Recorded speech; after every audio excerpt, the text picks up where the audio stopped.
Reason I will say that is because if you're worshiping at the altar of money, then you need something and you're always chasing it, which means it owns you and you're a slave to that.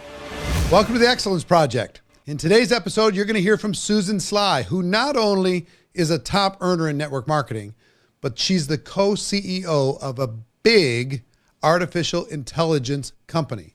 She's an elite athlete. She's a wife and mother of some amazing kids. She does it all. You're going to hear about how she does it all. So with no further ado, let's jump into our conversation with Susan Sly. So Susan Sly, welcome. Thank you for having me. I'm so interested in this conversation because for those listening or watching, Susan Sly is a mom. She is a wife. She is a top network marketing earner, leader, built huge teams around the world. She is a high-level athlete. She is an MIT degree holder. She is, what else are you? You are a co-CEO of a huge artificial intelligence company, up and coming company. So many different things. And I'm sure I didn't tick off the list. You're to me like Harvey McKay, our mutual friend, Harvey McKay. He is like top 1% in like 40 different things over the course of his life. You're an author too. Mm-hmm. You're one of the most organized people I know. You're completely unrelatable. I mean, come on.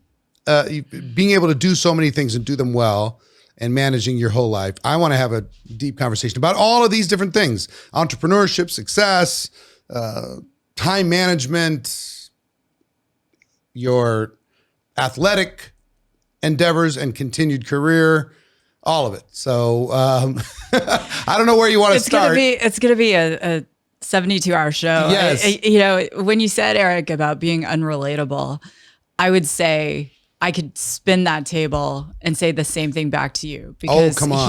I am the average guy. You are so not the average guy. We are in right now, for everyone watching, listening.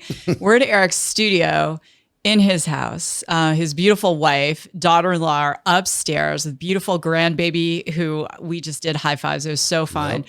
And I think people could look at everything you've accomplished, where you came from, and they would look at us both and say, oh, okay, it's easy for them. You know what? I have to push back on this thought of yours, because if anybody knew me, they would say, no shot.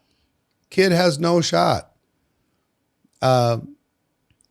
Bottom 20% of my high school class, no college at all, 18 jobs by the time I'm 23. That's me. You went a completely different path. And in high school, for example, when they vote for people, were you voted like most likely to something?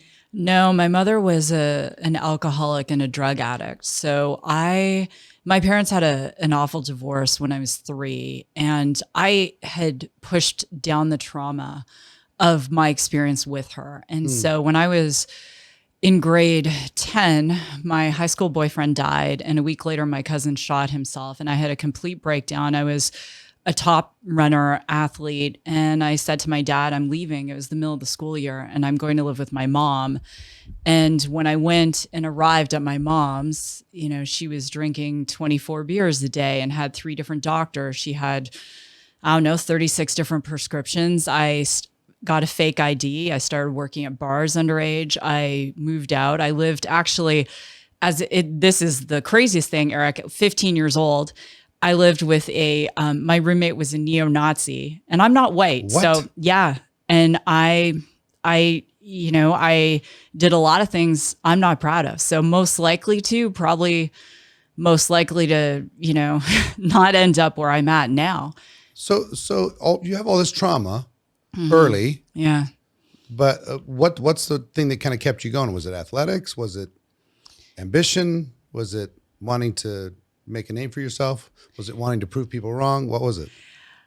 I would say there was a tipping point for me because I got to a point where, we hear a lot about imposter syndrome. And I've done a lot of talks on it myself. And, as a 50-year-old woman working in AI who doesn't have a PhD, right? But when I look back, there was one defining moment in that whole story. So there I am living in an apartment, working 3 jobs. I graduate high school when I'm 16. I apply for university. I get into. Wait, how did you do that? Well, I skipped 2 grades. So you just you went through trauma, but you were naturally smart. I don't know if I was naturally smart. I worked at it, and there was an expectation. My father, I remember getting all A's and 1 B, and the B was in phys ed. I'm not even freaking kidding you. And I came home with my report card, and he looks at it and he said, "Why did you get 1 B?" I grew up in a household where the Chinese side never ever said, "I'm proud of you." I never got that. If I cried, I got slapped in the face. And so for me, I definitely had something to prove. I had low self-esteem. I got into a relationship with an abusive alcoholic. Of course I did, because that's what I believed. So I start university. I'm 16 years old, doing a science degree. And there was one moment, my cousin, Michael, is a beautiful opera singer. And I'm on the East Coast of Canada, and he comes and he does one night concert. He's doing Man of La Mancha. And I go and I have dinner with my aunt who is in town and my cousin, and I'm seeing my cousin sing. And I had such a longing, Eric, to be back with my family. And it was a turning point for me. I actually left that whole life. I left the abusive relationship. I came back to where my dad was. I restarted my life. I interned at a stock brokerage. I learned how to do manual calculations of compound interest, like weirdly. I had been working on early computer vision models in university. So we were essentially taking math and looking at crime scenes, and we were quantifying the crime scenes, and I was writing the code for that. So that's how it all began. And when I got out of that relationship, I looked at myself in the mirror and I said, "Who am I?" And I realized that it wasn't up for my alcoholic addicted mom to define me. It wasn't up to my strict Chinese dad to define me. It was up to me to define myself, and no one was going to save me. And I think when you get to that point, and I want to emphasize this for everyone listening, and we were talking before the show started about David Goggins, the Navy SEAL. When you get to the point where no one is going to save you and you can't look in the past anymore because the answers aren't there, that's what I would want people to see, is the person who said, "You know what? Yes, I survived the trauma, but it doesn't define me. It just refined me." And I had other traumas after that. We all did. I was homeless. I went through divorce. I went through all sorts of things, an MS diagnosis, but it wasn't going to define me. It was just going to refine me. And I had to divorce myself from any plan B. There was only a plan A, and that was going forward. Interesting. So you covered a lot of ground in just that couple minutes. Well, you said there was nothing we couldn't talk about. No, there isn't. There isn't. We're going to talk about everything. So deciding that life is kind of happening for you instead of to you, and taking responsibility. 100% responsibility. Yeah. Yeah. That was probably the biggest transition in my life as well, is saying, you know what? I have to take responsibility. Because blame is a dead end street. Blaming someone else or something else for my lack of success or happiness is the worst place in the world to be, because somebody else or something else has to change for you to be happy in order to be instead of just taking charge. Right. So you have this at what age? When did you finally come to this conclusion? I was about 21 years old. Okay. Yeah. So 21 years old. And were you back at home, or did you move back out? Where were you? I had jumped from the abusive alcoholic into another relationship, and that is now my husband. Yes. Okay. And in 2000, I owned a health club with him. I was a celebrity trainer in Canada, and, in the media. I was on radio every Sunday. I was on television Monday through Friday. And I was a pro athlete at the time. I was a college professor. I was like doing all of these things. Now, hold on. College professor on television, pro athlete in what? Triathlon. Triathlon. Just in your spare time. This is like you say 23 years ago? Yeah, in 2000. Okay, so in your 20s, you're doing all these different things. And a mom. And a mom. And a wife. And you own a gym. Yeah. It's a lot of things. A lot of things. And somehow that didn't work out. What happened from that whole thing? I buried my head in the sand, right? And one of the things I always tell my kids is whatever we suppress is going to be expressed in some way. So if we suppress our emotions, we'll get sick, we might gain weight. We look for ways to further the suppression. So whether it's alcohol or drugs or whatever it is, these addictions people have, even Netflixing, instead of producing. And so I was suppressing the pain I was experiencing in my relationship with exercise, right? And when you're training for the Ironman, it's a lot of exercise, a 10-hour training day on a Sunday.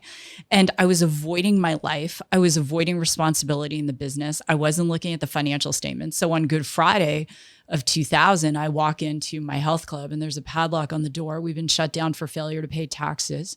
Because I was the sales and marketing person. I was the face of the business. And I remember getting down on my knees, Eric, and I said to God, I'm like, I know what I want. I know what I'm capable of. You and I have spoken about this so many times about not playing small. And I said, if you show me the way, I'll do the work. And did I ever get humble? I was locked out of my bank accounts.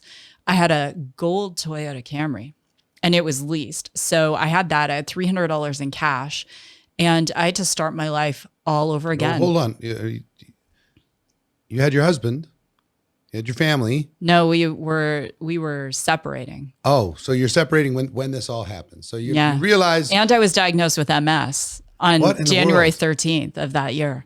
Okay. So you have all of these different things happening at the same time. Your relationship's not working out and you have, how old is the little one? She is 3. 3 years old.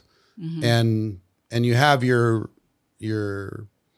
personal Armageddon. Everything that could go wrong goes wrong. Yeah. It's funny because 2001, I had the same. Everything that could go wrong went wrong all in the same year. It was the craziest thing. Did you see the signs before that? Not really.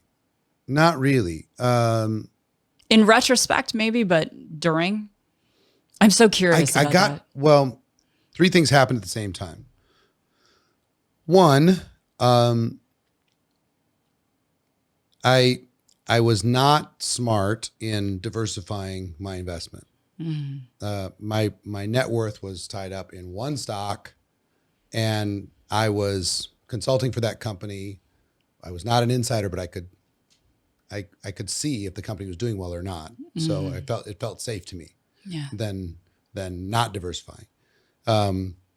Second is my accountant had given me some advice based upon stock losses I'd had in a previous year with other investments that turned out to be bad advice. And third, I had a partner who completely out of the blue stabbed me in the back really bad in order to kind of improve his position with the company that I was consulting with. So what ended up happening over the course of about 12 months is I lost all of my stock portfolio because a company had shorted that stock hyper aggressively, and I ended up getting margined out. So basically $9 million at that time gone in the space of 90 days. 2, the IRS audited my financials and said that basically $1 million worth of offset was going to be disallowed, and I owed like $700,000 in tax. 3, I ended up, this partner was really wanting to improve his position. He did, but it was at my expense in a pretty dramatic way. So my income went away, and I had legal issues that were completely fabricated. had nothing to do, like nothing criminal or anything. It was like, Yeah. corporate stuff. Completely, totally 0% truth. So all of this, so basically I have no income. My net worth's gone. I owe, approaching $1 million in tax that I can't bankrupt myself from. And I'm in a lawsuit, kind of fighting for my life. That all happened in 12 months. Like I remember the Halloween before, riding around in a golf cart from house to house. Like, this is the life. Everything is just perfect. And nope, everything was like wiped out, gone. Now, it's the best thing that ever happened to me. I would not change one thing about it. It's made me much, much stronger, much, much wiser. Mm-hmm. But at the time, kind of hard to breathe. Yeah. So that's what happened to me around the same time. So back to you. This is about you. Well, So, it's that place of the gut wrench of when it all collapses, right? And to that point, I wouldn't change a thing. And I can look back now and say, I see so clearly who I was being that thought I deserved to be in a business partnership with that kind of a person, right? I can see how I was being because I was avoiding. And I'll tell you, it makes me a really damn good CEO now because I look at those financial statements. Weekly, I'm looking at the cash flow statement. I want to see the P&L every month. Running teams, it's all of it was the beautiful foundation, as messy as it was, to have the point. And that's what I mean when I say, there's that saying, I heard Natalie Cole say it. I was in a hotel I was about the next day doing an event with John Assaraf in LA. And it was, I don't even know what year it was. It might've been like 05 or 06. And I'm watching A&E, they had biography, and Natalie Cole is on, and she's saying, there's this saying by church-going folks that goes like this: you only see the glory, you don't know the story. And that's the thing about you and I. People look at whatever. They'll look at our Instagram, or they'll look at, for me, it's LinkedIn. I'm on LinkedIn like all the time. And they'll go, oh, it must be easy, right? Because they only see what they're choosing to see. And I think that's a problem fundamentally we're facing in America, is whether it's TikTok or whether it's Instagram, especially with not just young people, people of all ages, with the comparison. And here's the thing: you can be on there comparing, or you can get in your life and take 100% responsibility and start executing. And that's the difference between success and failure: executing. Not everything that I've tried or you've tried have been successful, but you and I are not afraid to execute. And that's, so when you say, well, Susan, you have these different hats. Yes, I have a mentor. I even started golfing, Eric. This is a whole other thing, but I have a mentor and a coach for the different things I do. I consider you one of my mentors. I also have an AI mentor. He's had 7 AI exits, more than anyone in Silicon Valley. So I can achieve at different areas because I execute. And that's the differentiator. All right. So kind of back to the origin story. Your marriage falls apart, business falls apart, you're starting over. What did you start over doing? That's a great question. So I wind up on my brother-in-law's sofa, and I had said to my dad, Dad, I'm exhausted. And he literally said, suck it up, sweetheart. And I was reading David Goggins' new book, and he's talking about winning this very prestigious military award. And his mom did the same thing. It's like, I'm not going to feel sorry for you. So suck it up, sweetheart, and figure it out. And I was so angry at him, and I was so resentful. And I look back now and said, okay, no matter our lowest point, when we're exhausted and we've got nothing left to give, and I know this from doing an Ironman, doing endurance racing, there's always a reserve. There is always a reserve. And you may feel like you don't have the reserve.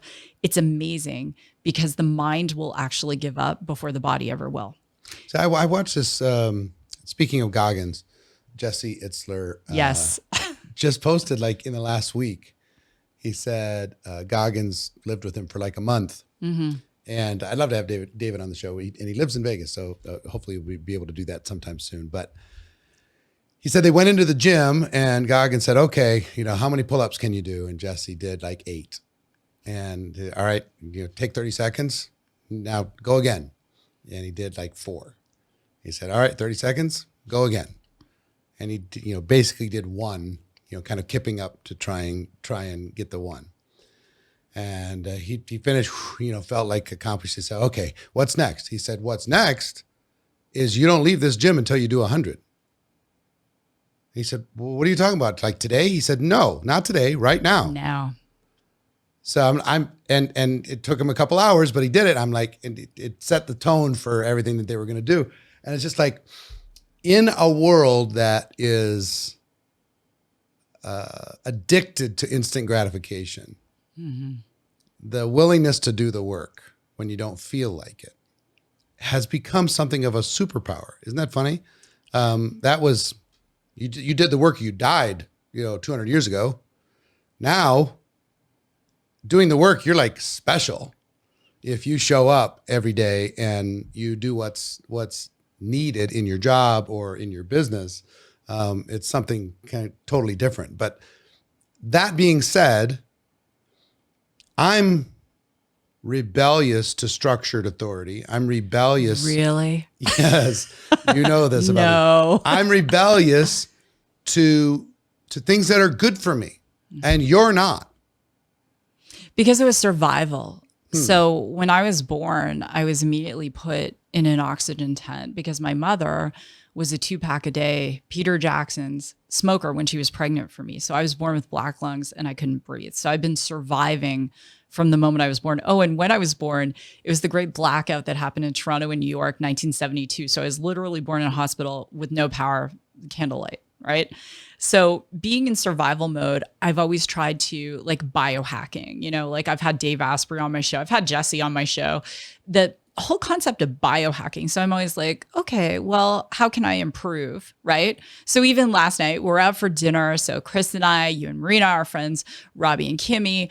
And normally I go to bed very early. And so I didn't go to bed until 11, but I always wake up at 5. And it's just for me in the season, it's not as much sleep as I want for optimal performance. So I'm like, how do I biohack this day knowing that this is what I'm starting with? So if you'll indulge me with a football analogy, because we love sports, you and I.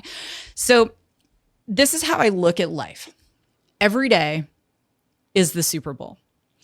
And by the time we get to the Super Bowl, we can plan at the beginning of the season. We're going to have like, okay, a lot of people know I'm a New England Patriots fan. So let's pretend it's the Patriots from a few years ago. So we pretend I'm Bill Belichick and I'm like, yes, I'm going to have Brady's my starting quarterback. Gronk's going to be a receiver. I'm going to have Amendola. I'm going to have all the star players. Well, Amendola's sick. Gronk has a concussion. Brady, has a wrist injury. Okay, so are we going to play them? So Bill doesn't feel sorry for himself. He looks and says, this is my roster. These are the conditions I've got today. Do your job, get out there on the field. And that's how I look at it every single day, Eric. It's like, who are my players that I'm putting on the field today? How am I showing up? And all the critics are just the people in the stands. And there's so much damn noise, I can't hear them anyway. That's how I look at it. So to your point about the discipline, I'm just looking at how do I optimize this day? And if there are hacks, I know I feel like crap if I don't exercise. I just do. I know I don't feel good if I don't drink enough water. I don't get enough sleep. I don't take 30 vitamins in the morning, 30 vitamins a night, right? So that's how I do it. And it's just that it's every day is the Super Bowl. Every day is the Super Bowl and you're hacking everything. Everything. So do you We talked about health hacking last night. I know. Do you plan every day like the night before? Yeah. Huh. So doesn't always go to plan, but yeah. So you map it out. Uh-huh. You have the basic game plan and then you adjust as you go. I learned it from Jim Rohn. So I was sitting in a Jim Rohn conference in Dallas and I was making about $300,000 a year. It was just like before the recession. And Jim said, you plan your next day the night before. And he went on to say that, you plan your month, the end of the month, at the beginning of the month and so forth, the whole thing. Mm-hmm. And I remember thinking, I'm going to get intentional. And I did. And from that moment on, I kept a daily notebook. The only day I don't plan is Sunday. Every single day is so intentional. Today, I had 2 customer facing meetings, and I had written last night, this meeting with X client is exceptional. This meeting with X client is productive. This legal agreement, we're closer to getting it signed. And I wrote it out intentionally. Even the workout I had this morning, it wasn't the best workout, but I was still in the gym. I didn't do 100 pull-ups though. But. Right. Yeah. I mean, he would have to wait longer than a couple hours for me to do that. He'd be waiting a couple weeks for me to do it. No, it's like the rest of his life. So I want to talk about 3 chapters.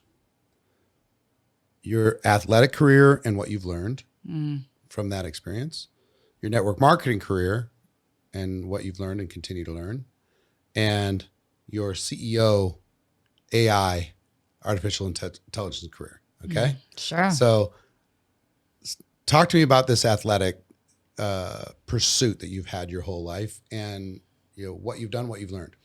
Sure. I was a very overweight kid. And so I cannot even imagine that. I want to see pictures. Can you send Pat pictures? I can. Yeah. And if you want to, when this video comes out, you can put them up. So when because I had gone through the abuse, I suppressed it with food, and I ate a lot. And so by the time I was 10, I was a women's size 14. So I'm a size 6 now. So you can imagine I weighed more at age 10 than I do now. And so I watched the women running in the Olympics, and I can't remember what year it was. And I looked at those women. I was like, that's what I want. So the next day I get up at 5 a.m. I couldn't even run half a mile at all. And I just kept running. This is at what age? 11. 11. You started running at 11. Mm-hmm. Just because you saw the Olympics? Because I wanted a body like those women, and my mind associated with. I wanted a body like super athletes too, but I didn't start running at 11. It was just something clicked, and you decided to do it. Yep. Okay. And then I started competing, and then I became nationally ranked, and then I self-imploded. In Canada, they cannot give sports scholarships, so they can give a bursary, and I did get a sports bursary, but I would, by the time I was 15 and back with my mom, and it was so toxic, I imploded and I walked away from it. So then I gained even more weight, and I went up to 200 pounds and a women's size 16X. And I used to weigh myself, Eric, and I'd hang my heel off just so it wouldn't say 200 on the scale. And I was with the abusive alcoholic who also gained all this weight. So we were like a wonderful pair. And when I got out of that relationship and I took responsibility, I started losing weight. The person I started dating was a internationally ranked athlete. I won't say the sport because then people could look up who it is.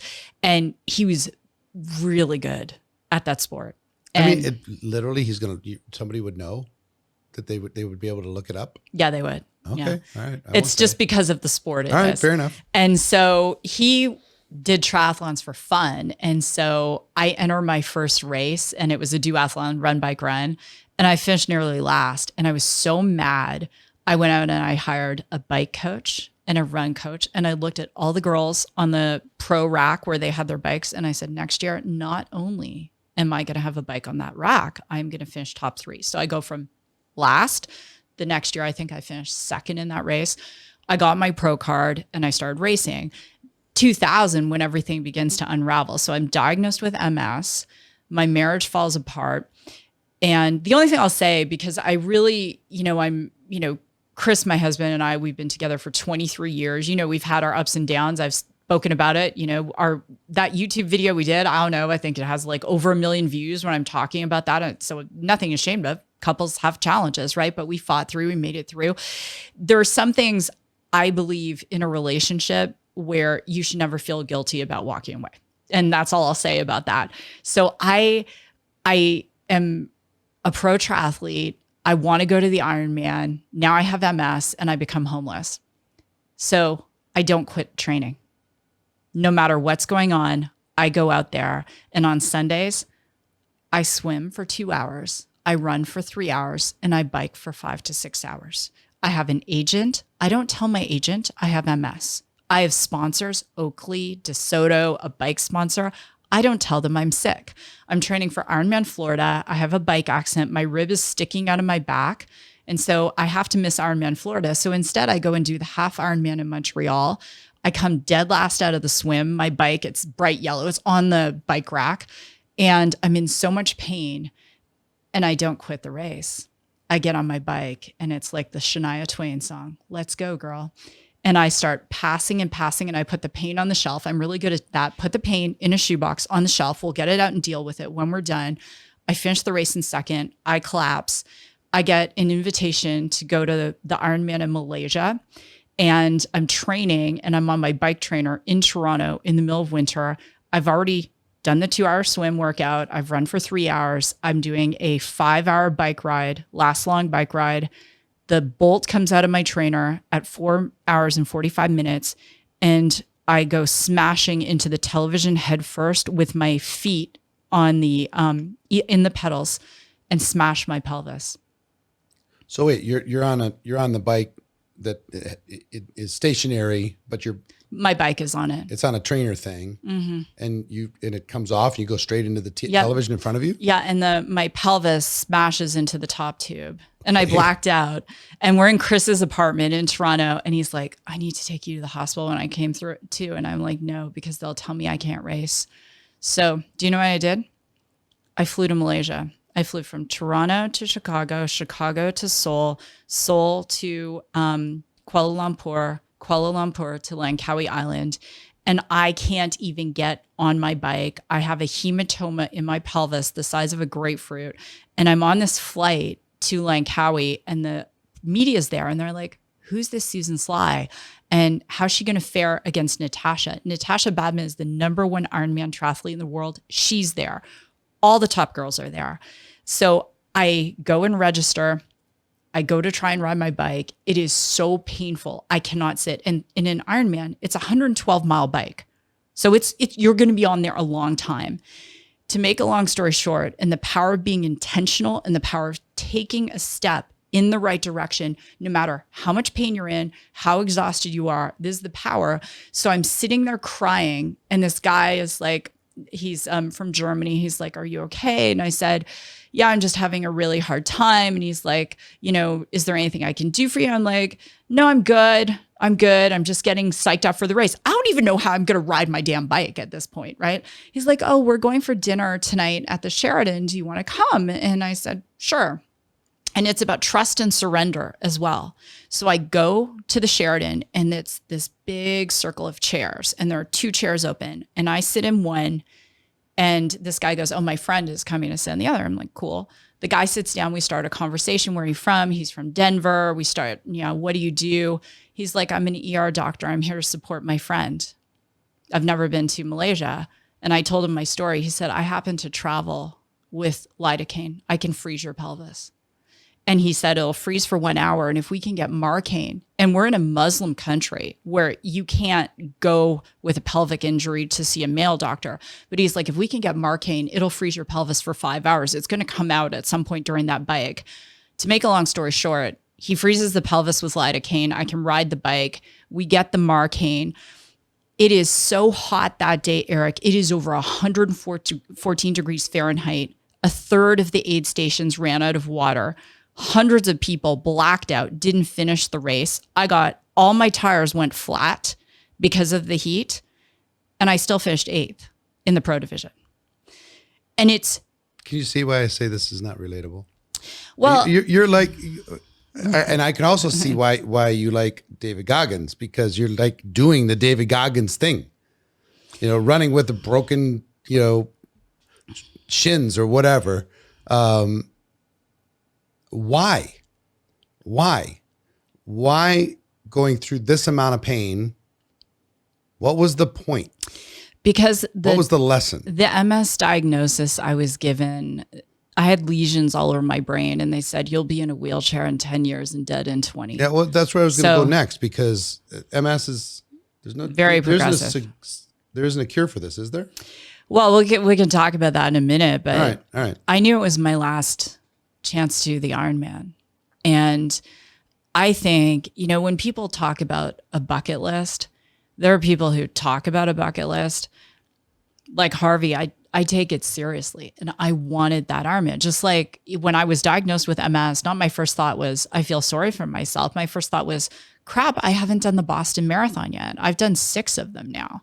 Like it was just this sadness and this longing. And I didn't want to die not having had that experience. And I wasn't going to fly all across the world without finishing. And one of my friends had no leg and he passed me. And I'm like, my friend has no leg and he is out here doing an Ironman, a 2.4 mile swim, 112 mile bike, a 26.2 mile run in 114 degrees.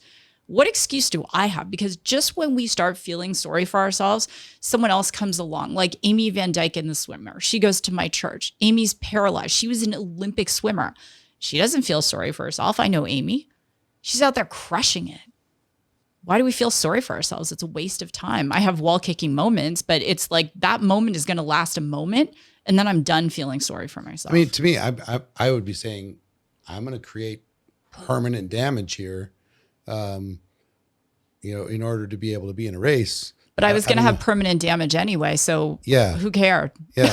That's the way I looked at it. Well, here's what I'm looking for. I mean, we're talking about excellence in everything. Yeah. What were the big life lessons from your sports career? What has served you in your personal life, in your professional life, in everything else? What did you learn? I hear determination, persistence. There's no quit in you.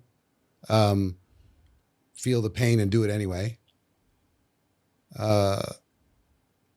Setting a goal and not letting go, not negotiating. I mean, what I heard this maybe for the first time in the last couple of years is successful people simply don't negotiate with themselves. If they set something, most people, as soon as they set something, a target, they almost immediately start negotiating. They start compromising. They say, well, maybe this and maybe that. And they just start negotiating with themselves. And pretty soon they talk themselves out of it. And others don't negotiate.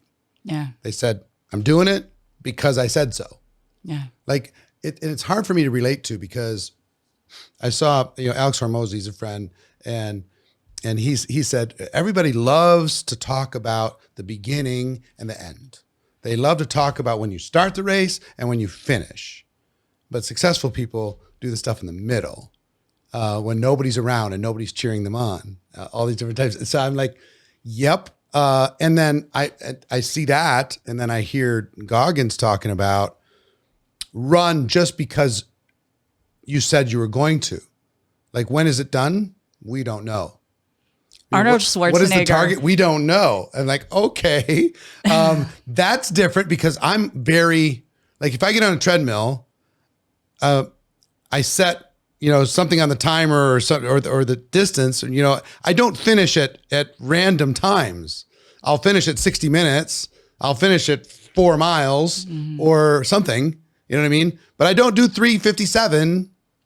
I don't do 57 minutes, so something in my brain is around a target. Like you treat every day, like, what's my game plan for the day? I've learned, because I'm rebellious to structured authority, I need to treat anything that is important to me like a project. I just treat it like a project. And for me, my mental coping thing is it needs to have a beginning, middle, and an end. And then I'll set the new project. And that's served you because you execute. Yeah. Yeah. What I was going to say about Schwarzenegger, and you've probably heard this, someone once asked him, how many reps of abs do you do? And he's like, I don't start counting until it hurts. Right. And for me, I'm not going to say, I think my personal discipline, it stems from survival. And I'm very clear on that. At this stage of the game, at 50, there are 2 things that I've learned. So one is this question, what if? And I read that Tom Brady, anytime the Patriots were behind, he would say to himself, what if this comeback is the greatest of my career and I don't go for it, right? What if it could be? And I think that people who struggle ask themselves different what if questions, like, what if I die of cancer? Or what if I fail in network marketing? Or what if I can't find any customers? Or what if I can't find any leaders? Or you can ask yourself different questions like, what if I have to talk to 100 people to find someone who will sign up with me? So for me, I learned to ask different what if questions. So that's one of the first things. And when I'm tired, because I get tired like everyone, I'm living on airplanes these days. I travel so much. And so I'll say, what if today was a really great day? Or what if I meet an amazing person? Or instead of dreading something like a conference, what if I do something to get our company moving forward today? And so my what ifs are really helpful. The other thing that I've learned is the whole alter ego piece. And, Tony does it at his events. Like, who is your alter ego? So for me, one of the things recently, I just went for a week-long fasting retreat. And I go every year to the desert to this place called We Care. And it's where McConaughey went when he was getting ready for Dallas Buyers Club. So I go every year, and you don't eat for a week. And people are like, I can't do that. And I'm like, you don't know, try. I don't know if you can, not for me to judge, but I do it and I go and I'm so clear, Eric. So I'm there and I'm like, what is this next iteration of me? Because every, to your point, project-based, right? So every iteration is a new chapter. So who am I in this chapter? Who do I need to show up as? And what's holding me back? And I realized that every decision I made that was a self-sabotage decision was coming from that little girl who was afraid, who was abused. My mom used to go to work, leave me alone when I was, a little older than Bianca, like if you can imagine, by myself. And I was terrified. And so I overate to compensate. I did all sorts of things. And so that person who made those decisions or made stupid decisions, that I have a name for her. And I have a name for when I'm out running in Scottsdale, Arizona, and it's 110 degrees. I have a name for a person who gets her run done and then comes home. It's who I am now, Susan Sly. I'm like, Susan Sly is a badass. And Susan Sly is going to go do this run. Then she's going to come home. She's going to have a glass of water. And then she's going to do a 60-minute hot yoga class because that's what Susan Sly does in order to be an excellent CEO, in order to build an award-winning AI company, in order to do what she needs to do. Sue Lore, Lore's my maiden name, who was the girl who drowned her emotions with food, who got into toxic relationships. Sue Lore goes into protective mode, and Sue Lore just doesn't have a place at this table because I don't have time for that. I'm not looking backwards. I'm looking forwards. I love it. All right. So I can't finish your athletic career without talking about Boston. Boston Marathon. It's a big thing.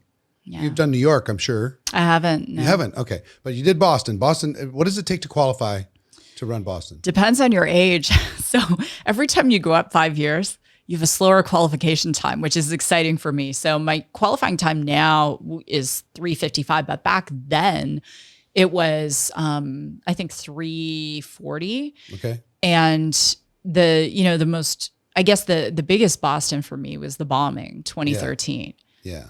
And that changed. So you were so running many things in that marathon when that backpack bomber, planted that bomb, towards the finish line and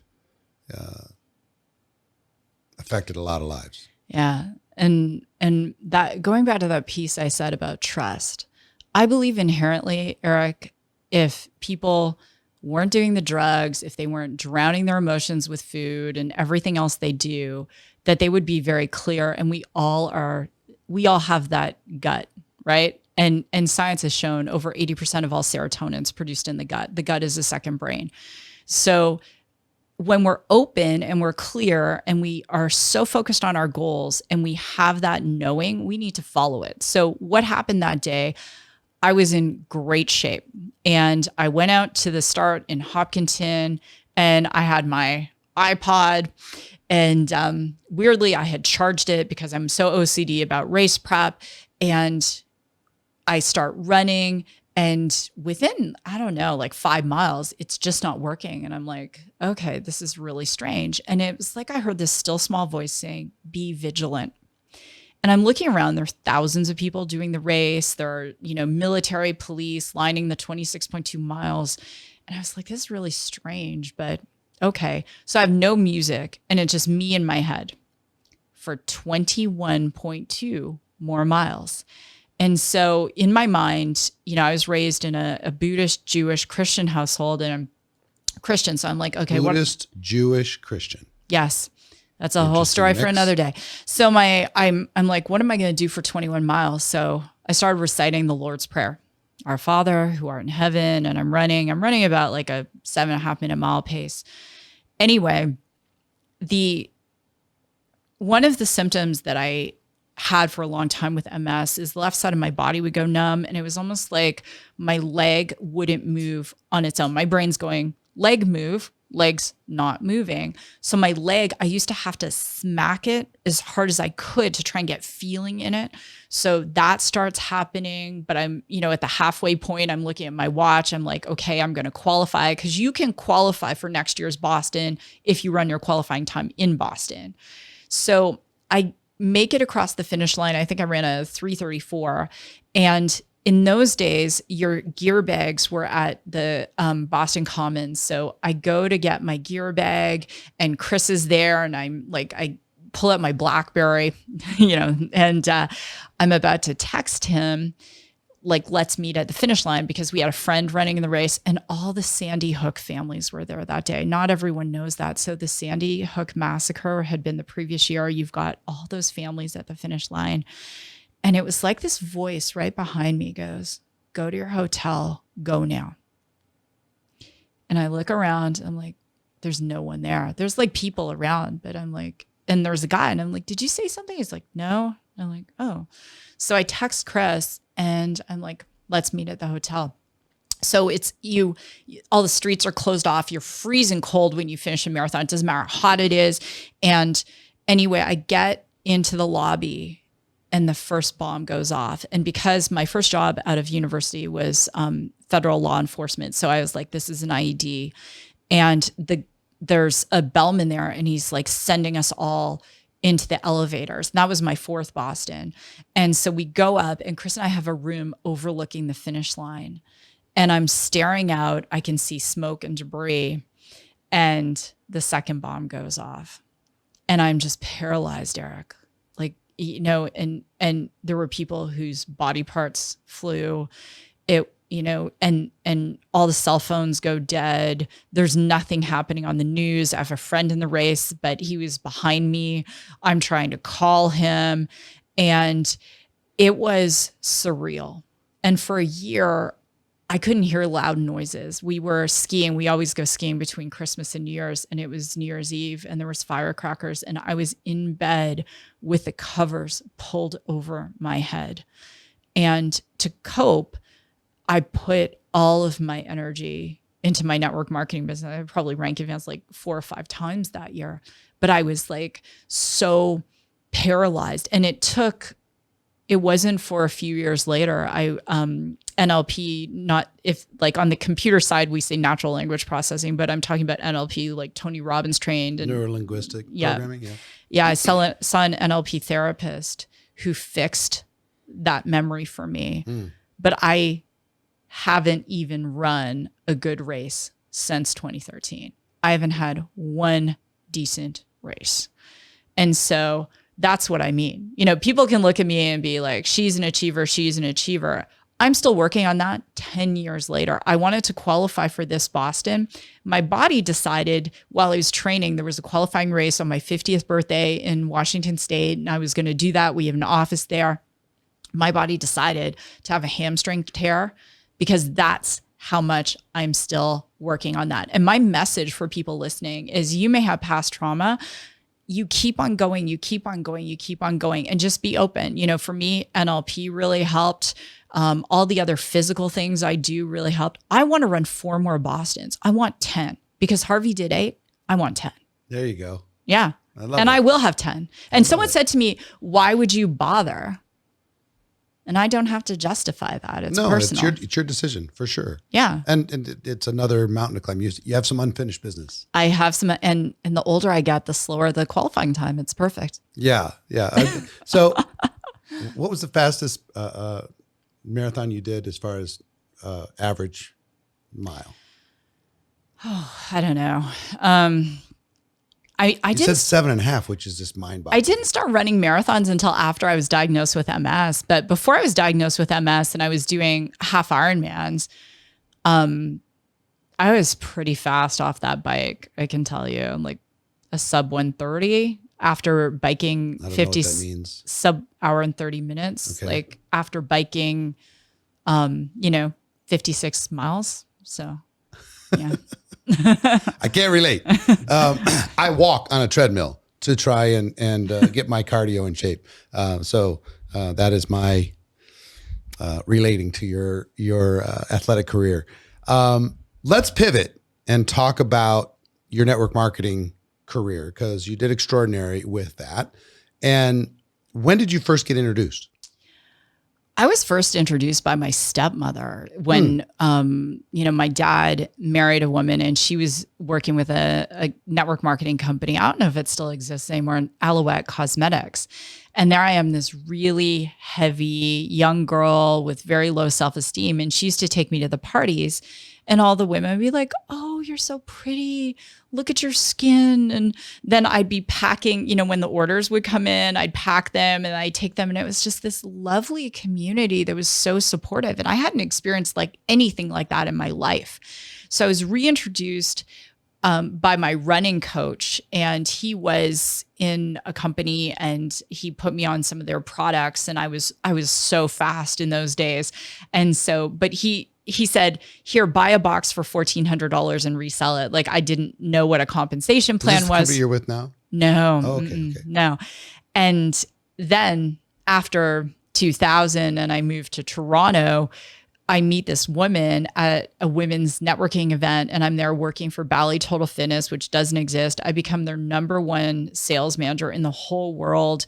And so I'm out, meeting people in the community and stuff. And I meet this woman and she becomes my personal training client. So for 8 months, twice a week, she is like on me talking about residual income, talking about, introducing me to Robert Kiyosaki and Jim Rohn and all these people. So finally she recruits me after the Ironman into that company.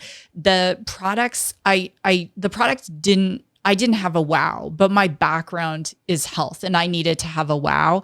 And from there, we went to another company and I started to really get the hang of it. I helped them open the Philippines and I was doing everything. I was doing all the meetings. I'm like, I've got this.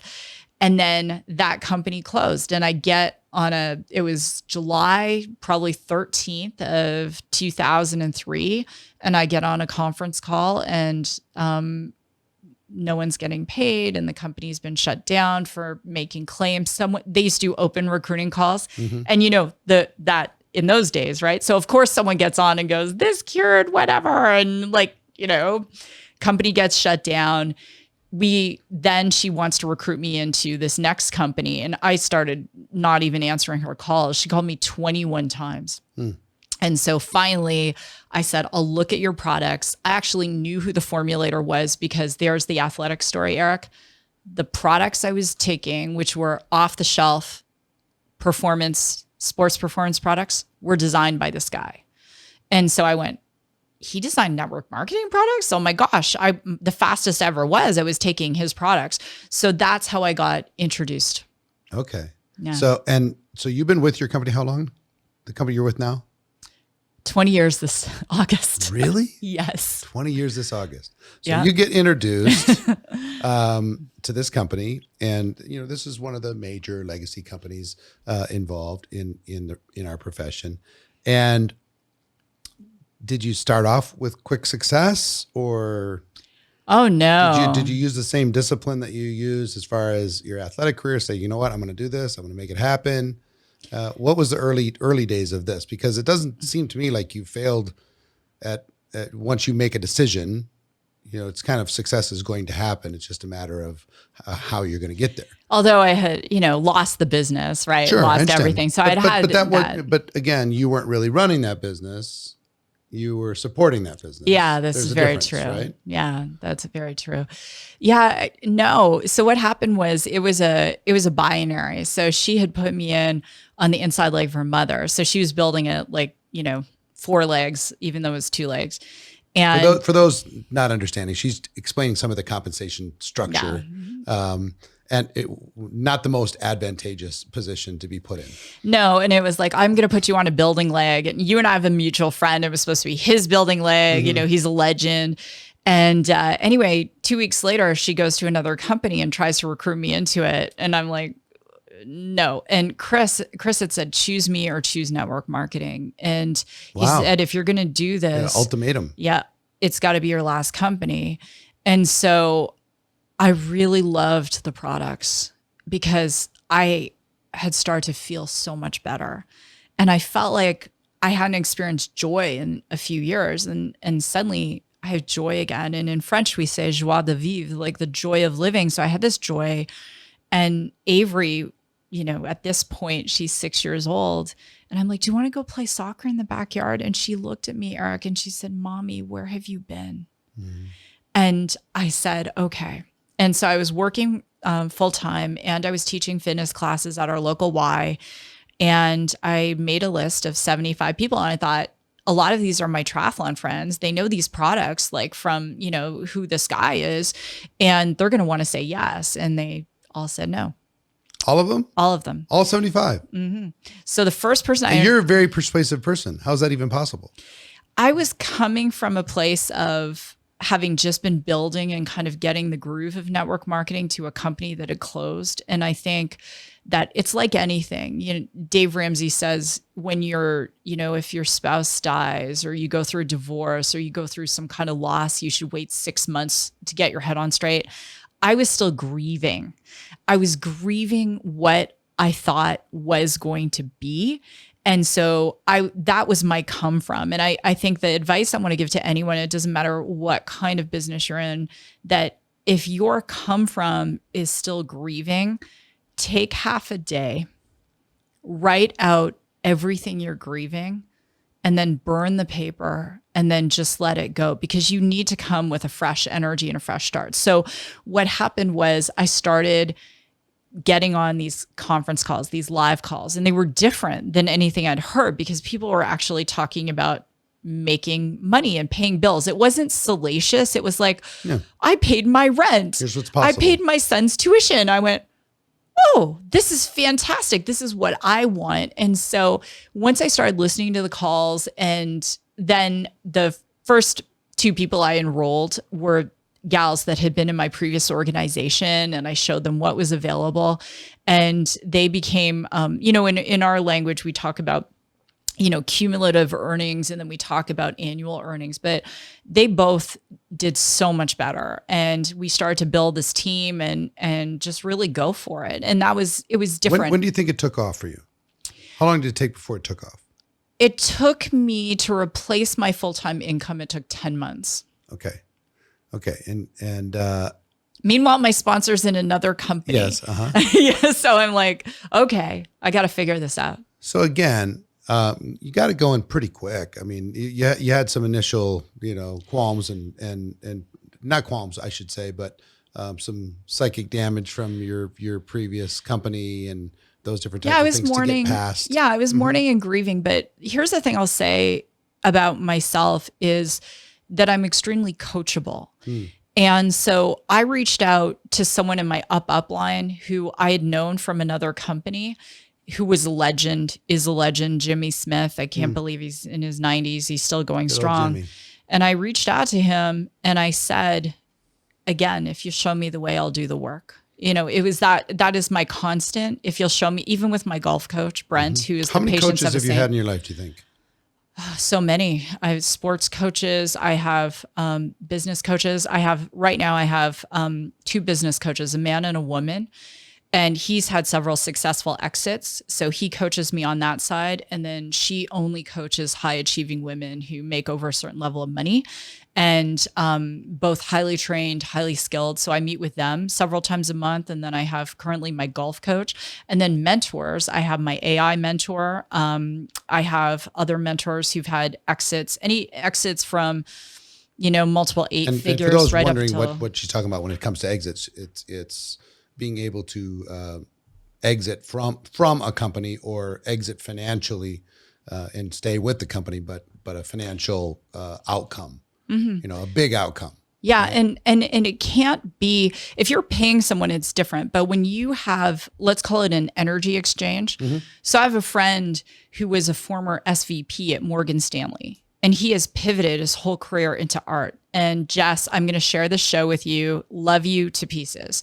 So when I need advice on how to navigate VCs, I call Jess. When Jess wants advice on how to start his podcast and build his mailing list, Jess calls me, right? And I think there sometimes, and I know you've been in this situation, like, Eric, if only you would mentor me, if only you would move in my house, I'd be super successful. That's not an energy exchange. You need to go into that mentoring relationship with, what am I able to offer you? So at Radius, we have a new advisor, Fred Ball. He's the former CFO of Marketo. Marketo is a unicorn company. So Fred is now one of my mentors, but obviously he got a great advisor agreement that has some form of compensation for him.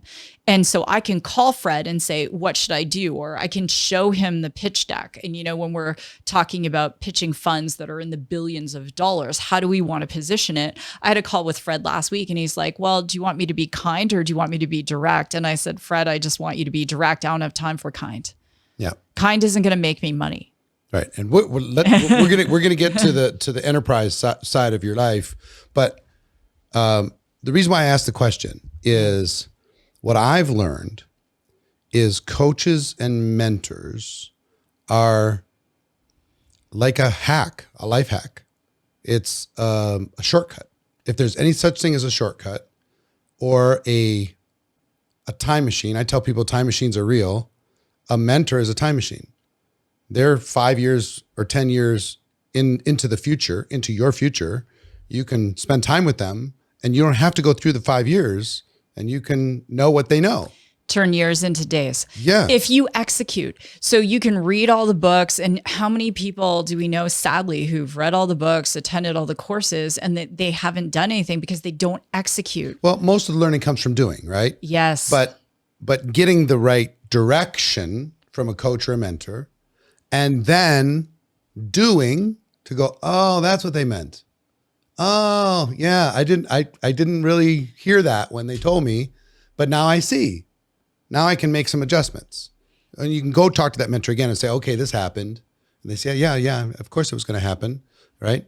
Now go do this. Like, oh, okay. So some people are too proud or too cheap to get the right coach or the right mentor, and they only are cheating themselves, because if I can tap into somebody that has more knowledge than me and they could pass that knowledge on in a day that would have taken me 2 years, I'd be an idiot. And I can just give them some dollars in exchange for those 2 years.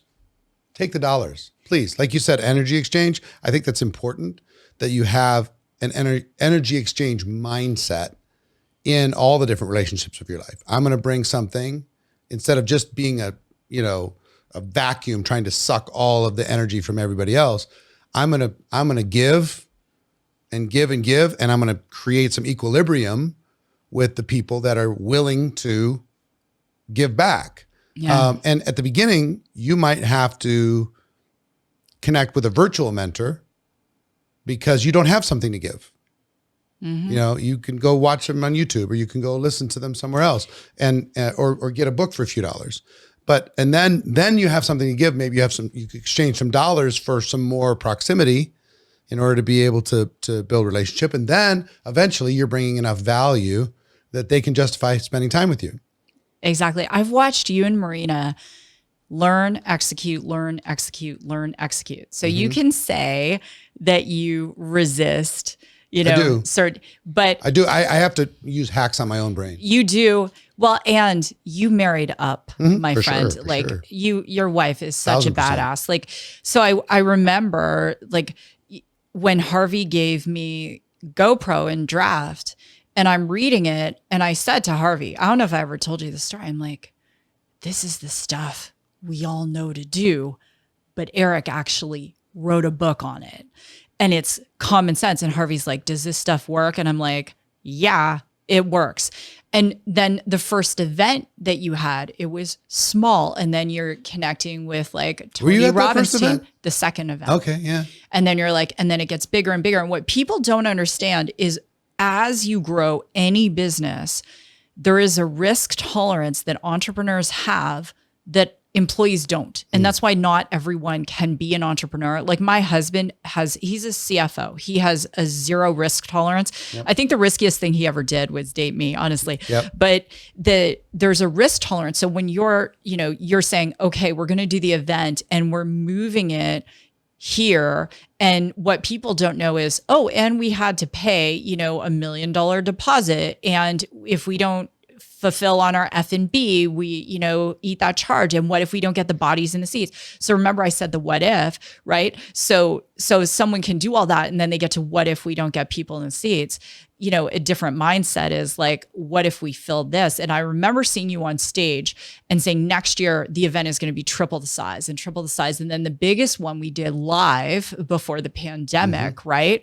How many people were live streaming? Yeah. 18,000 in person. And I don't even know. And live streaming. It was insane because it was always that we have the vision and we execute. And if we don't know how to execute, we find people who've already executed and we're going to learn from them. And I think if I had to quantify the, breaking down the immense success that you and Marina have had, it was like, we learn, we execute, we learn, we execute. And that's where your wisdom obviously comes from. And if someone isn't willing, as I said, to execute, and yes, you're going to fail. Yes, you're going to have critics. Yes, there's always someone with an opinion on how to do it better. Right. Right. But your critics don't pay your bills. Right. So tell me, in your 20 years, what are the things that you love about network marketing? The people.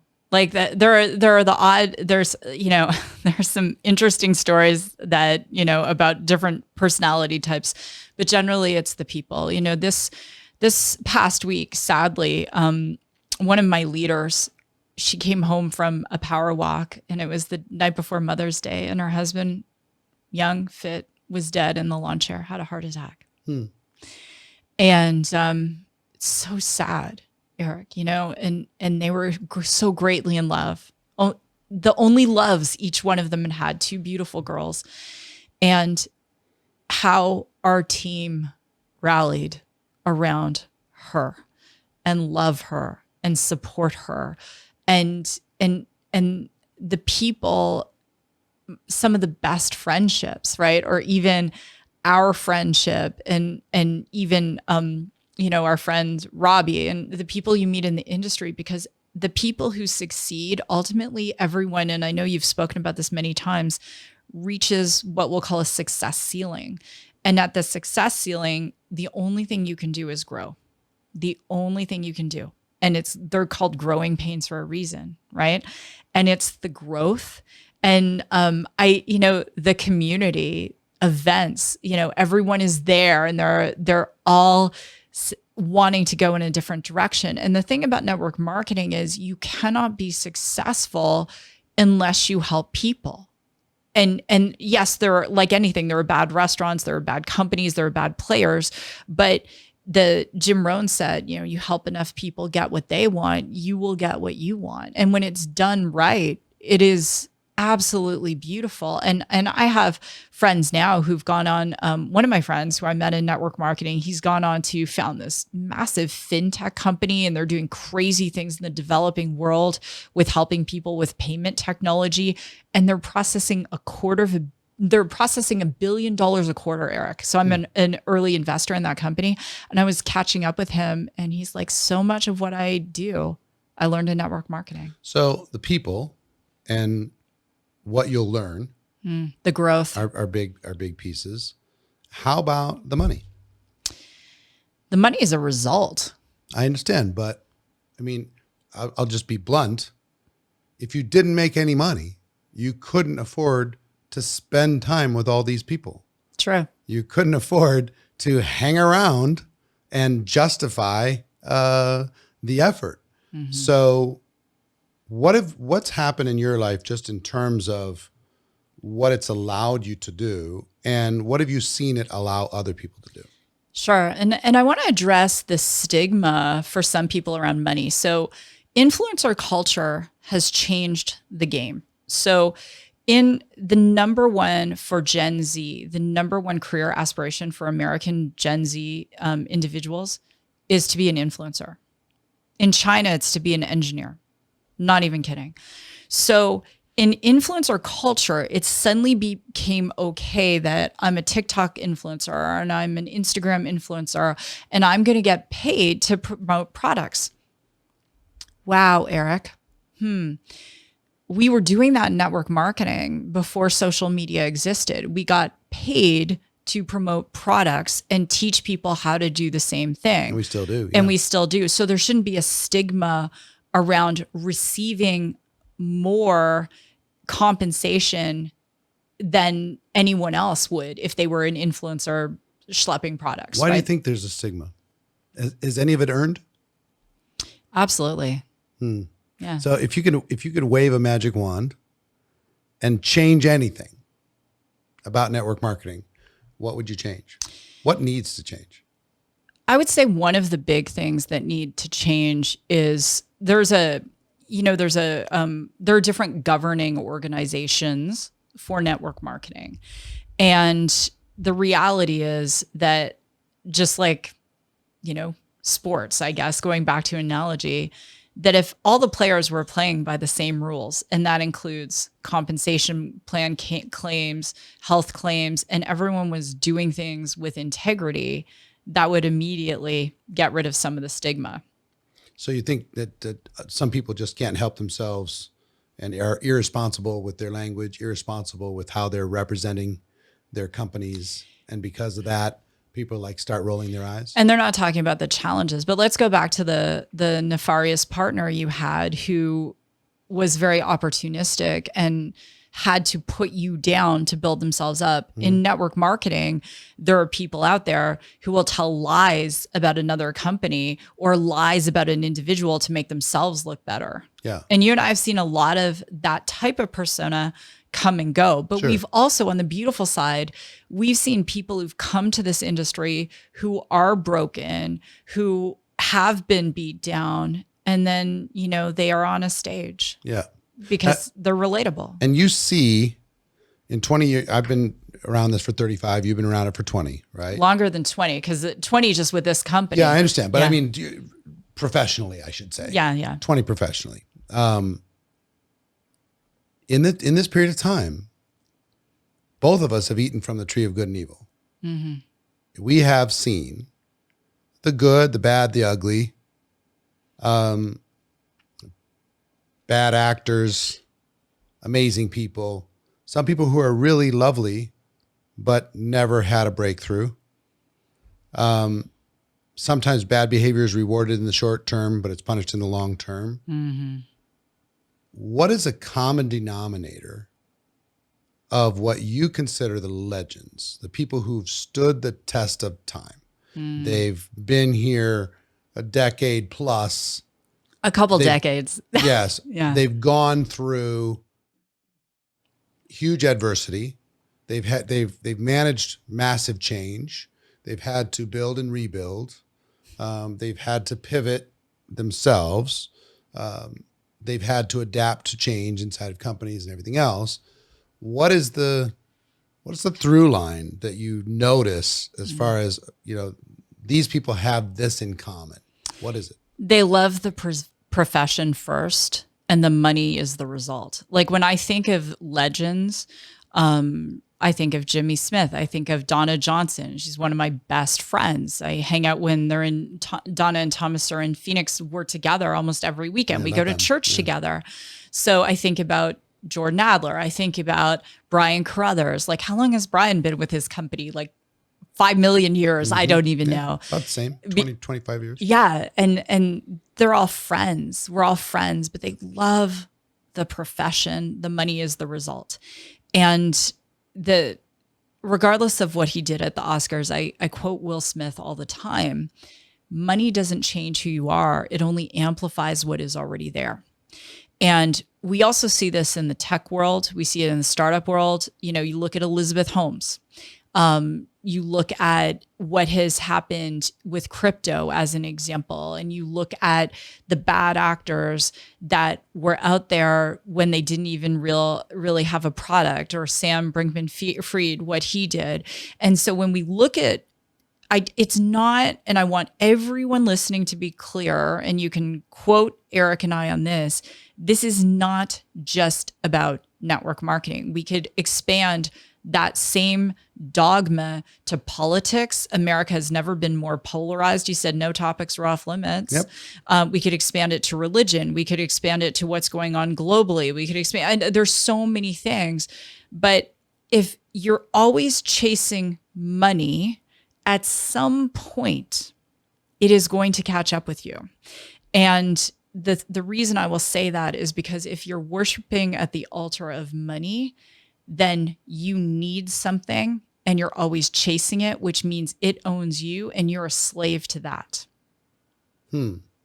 And so for the most successful people I know, all of the people I named who are outstanding people, we've been out for dinner, we've traveled around the world. There's not one time I've ever been backstage with them and they were talking about money. They're always talking about people. Like, they can't get enough of, oh my gosh, guess what happened? So-and-so was able to pay her mortgage, or so-and-so went to Disney with her family and they're so excited. I just with Donna, and she had like a prayer breakfast for a group of women in her team. And she was like, this happened for this woman and this happened for this woman. But it wasn't about money. It was about a result. It was about helping. It was about the beauty. Yes, the value. Yeah, contribution. It's a big thing. I've realized I'm completely restless unless two things are happening in my life, and they both have to be happening at the same time. One is growth. If I'm not growing, I'm super restless. I feel, Me too. I don't know, like stagnant. Yeah. And second is contribution.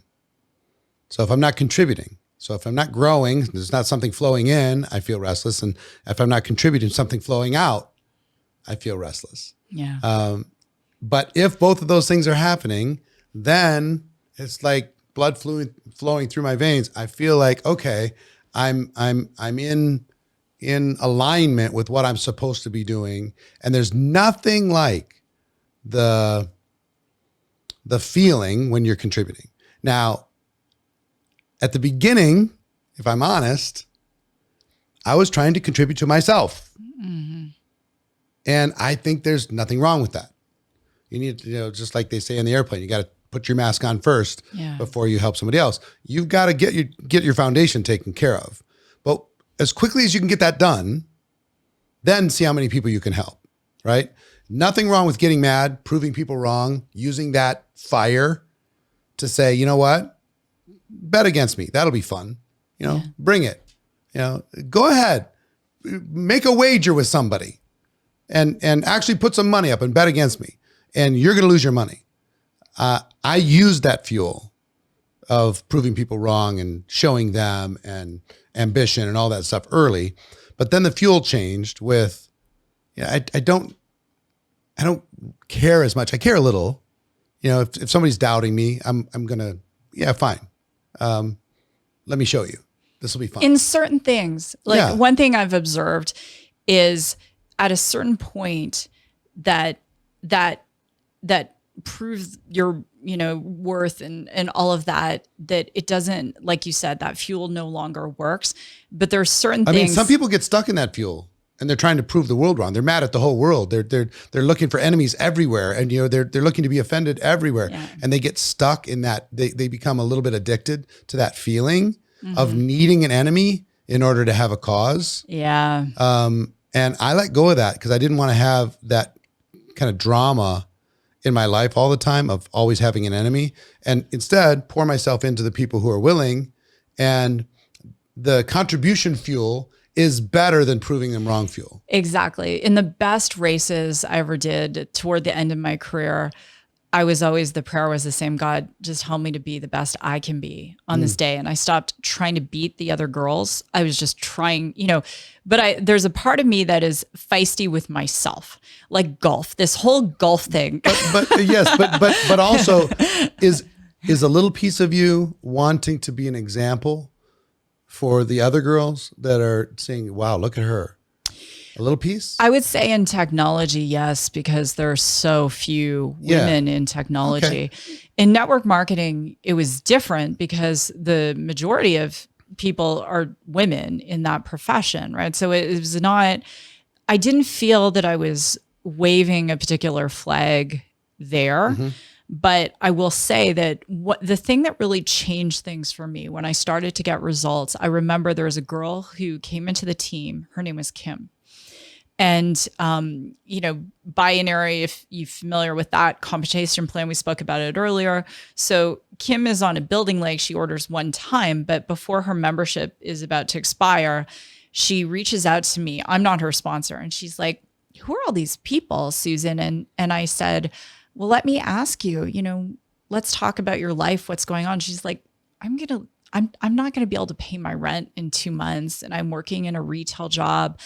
And I said, Kim, what if we could do this? And what changed things for me, I used to write out for people like Kim, and I have to disclaim this because I've worked with people who don't want it. You can't want it for someone more than they want it for themselves. They just end up bitter and resentful and blame you for their lack of success. But for people like Kim, matching energy. So I had her goal, paying Kim's rent. And I said, okay, what is your rent? And then I walked her through what we would need to do to be able to pay that rent. And when I started, this was early on within the first 10 months, when I started to make it about that, one of the gals I enrolled was a flight attendant and she was tired. And I said, okay, what if we could replace one of your trips a month? And I always started with small goals, not this like pie in the sky. It was like, what if we could, how much do you make when you fly one time? Like $500. Okay. What if we could replace one of those and you just banked that money and you still flew and you did what you're doing? And that's when it changed. And even for my life now, Eric, when I know I'm accountable to investors, I'm accountable to customers. So I can't afford to show up and be less than, right? I think every single morning and every single night about the ROI for my investors. I think every day about, today even I was talking to one of our customers and I'm like, I know when we're talking about in network marketing, you sell a package and you get some kind of remuneration, right? In the world I live in now, when we're talking about deal sizes are millions and millions of dollars per deal. Mm-hmm. And we have to be able to show more in value than we take in compensation. So I wake up every day, how can I add more in value than anyone else? Right. And that's true in network marketing in any business. And let's pivot. Let's pivot to chapter 3.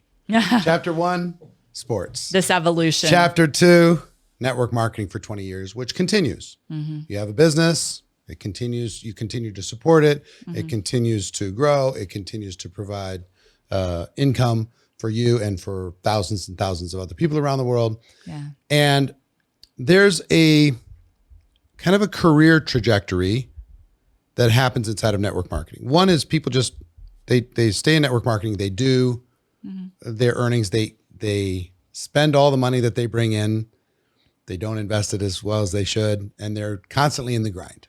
Mm-hmm.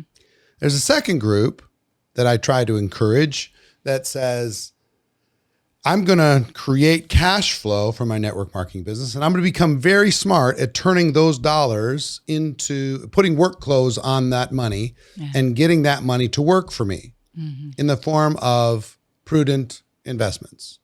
And people have learned how to create an additional form of leverage in their life by investing in real estate or stocks or private placements in companies or et cetera, et cetera, et cetera. Opening up other little side businesses that, run by somebody else. And they're using network marketing to be able to be kind of a venture fund of a sort to invest and ultimately earn more from their passive income from their investments than they do from their network marketing career. But it's constantly feeding that type of machine. And then there's a third type that, in addition to do those types of things, have a desire and the capability to do something big in the entrepreneurial world, in the venture world, in the tech world. And you're one of those people who's done that. And I would say you have to have the chops to be able to make that pivot and a lot of time management tools in order to be able to make that pivot. But you've co-founded and you're co-CEO of a big artificial intelligence company, and you've been that for 5 years, 6 years? Since 2018. Okay, so 5 years now.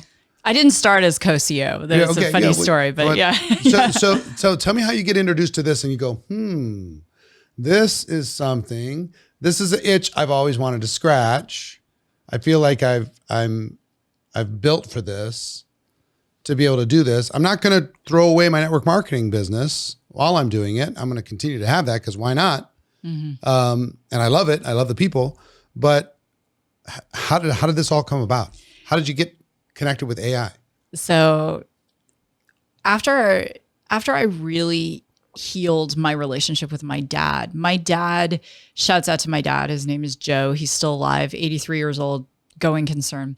My dad was an engineer, Eric, and I remember when he took me to see the first Top Gun. We're in the theater and he said, Susan, see those planes? And they were F-14s, I think. He said, I was on the team that designed those engines.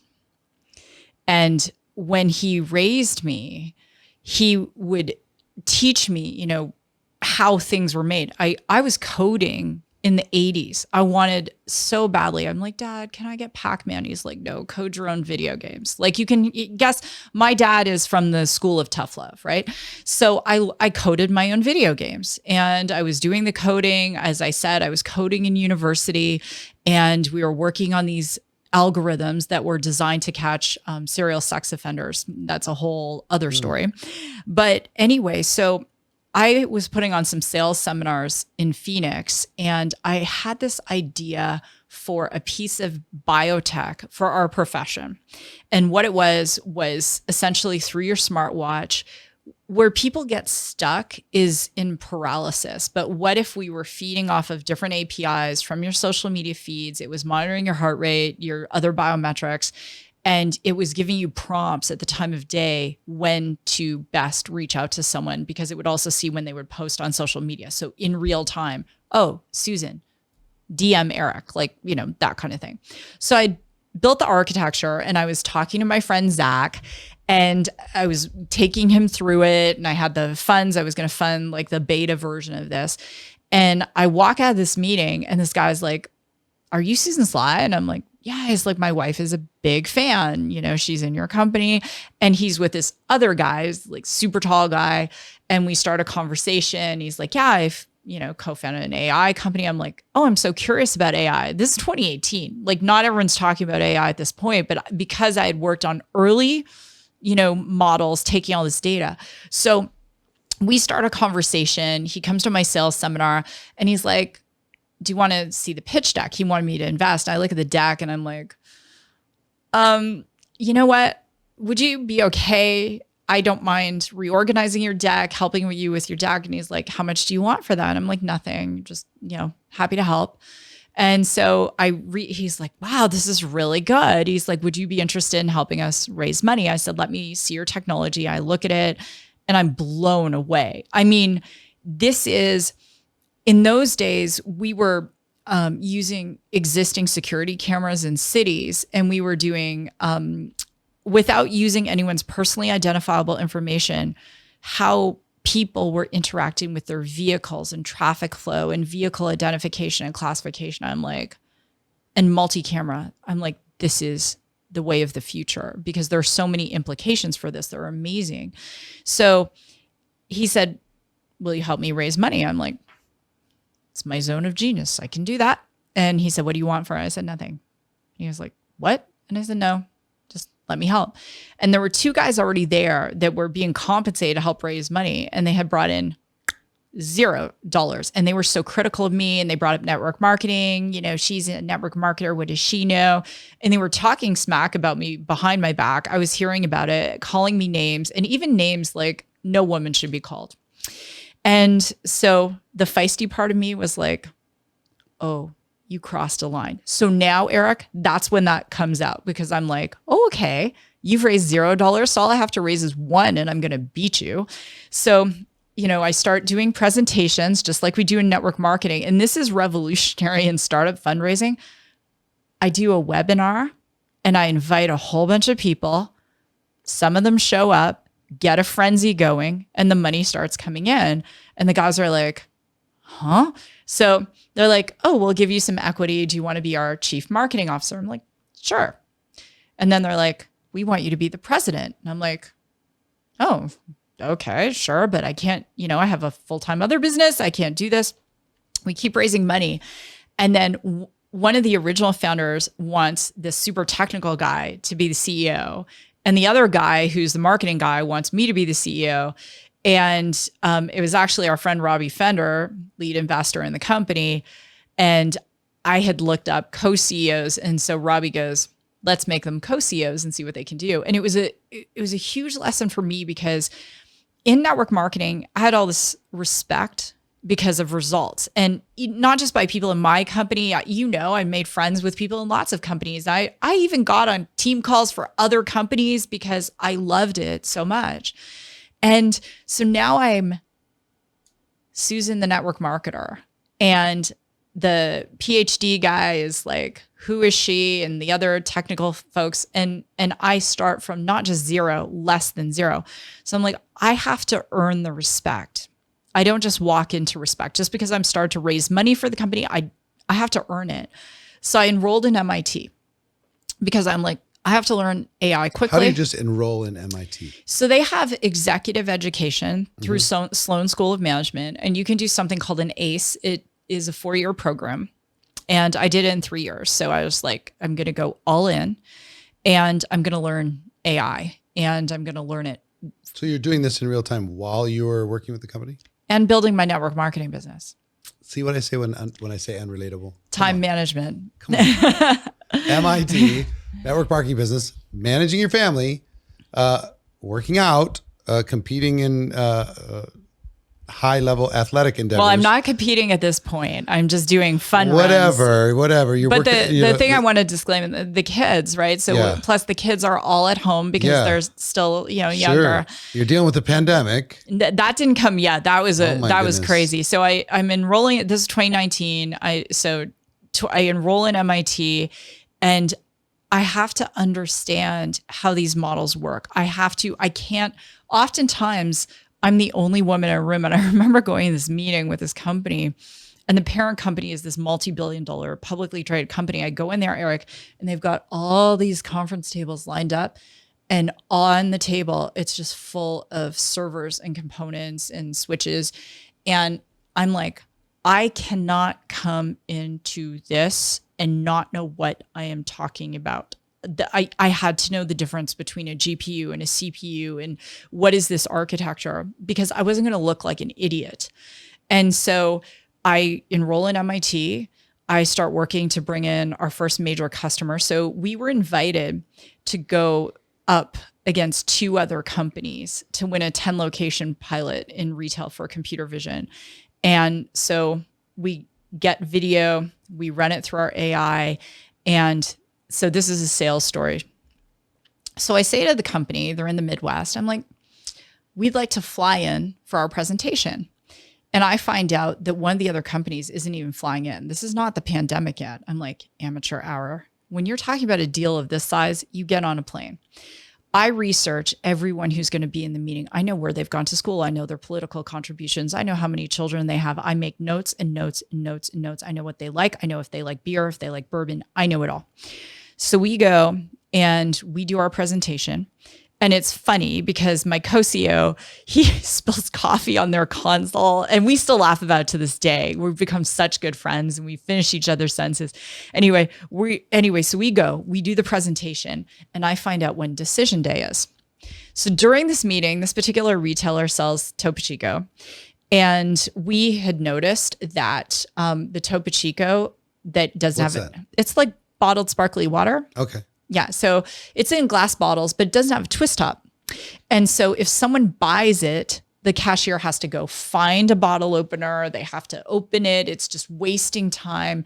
And the Topo Chico's parent company is Coke. So the VP of sales is so mad about this fact, he calls Coca-Cola and complains. And he has such buying power. It's hysterical. So I find out when decision-making day is, and I take a page from Harvey McKay and the letter he wrote to Reba McEntire, which he showed you and me. Mm-hmm. So I said, when are you making the decision? It's Wednesday at 10 in the morning. So perfect. So I order all these custom, made in the USA, hardcore bottle openers.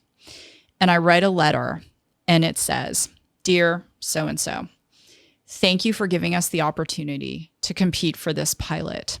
We pay attention to details, ... And I write it out 100 times. And I said, we will be your partner for scale. And I have a courier deliver it 15 minutes before decision time. So I can't, under NDA, I can't say who we beat out. We beat out 2 multi-billion-dollar companies, and we went from a 10-location pilot to 15 locations to 1,000 locations. We're doing the largest computer vision deployment that has ever happened in the United States beyond a point solution. And almost every retailer in the United States, we're either under NDA or we're in discussions with them because of our technology. And to go from, someone who had MS, who went through a divorce, who was homeless, who, like everyone, broken trauma, but it's just every single day. It's the same story. It's like, okay, what are we working with today?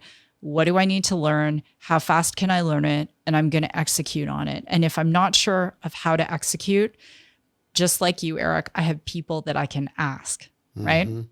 So if you can say, what is the company valued at today? What's the name of the company?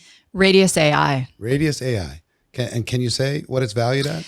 I can't, but I will say that if anyone was to go on Crunchbase, the last time we raised was at 9 figures. And so when I first... 9 figures, over 100 million. Yeah. Okay. When I first started talking to people about investing, and I have people say no, right? So I'm like, it goes back to network marketing. So, okay, if you say no, I actually feel sorry for you because I'm so clear. And I've invested in every round of this company. Mm-hmm. So I am an equity partner and all of the partners, we've all invested in every single round. That's how much we believe in it. So when I first came on and we were raising at a $20 million valuation. And so, yeah. So anyway, that was the latest valuation. And we have patents pending. We have amazing partnerships with NVIDIA, with Intel, with Lenovo, HPE, Dell. The day we're doing this show, I'm in Las Vegas for the Dell Technology World Conference. It's invitation only. You can't just go to it. And yeah. Very exciting. And yeah, I wouldn't bet against a 10-figure company in the near future because I know who's involved. Tell me this. You've learned a lot about AI. A lot, yes.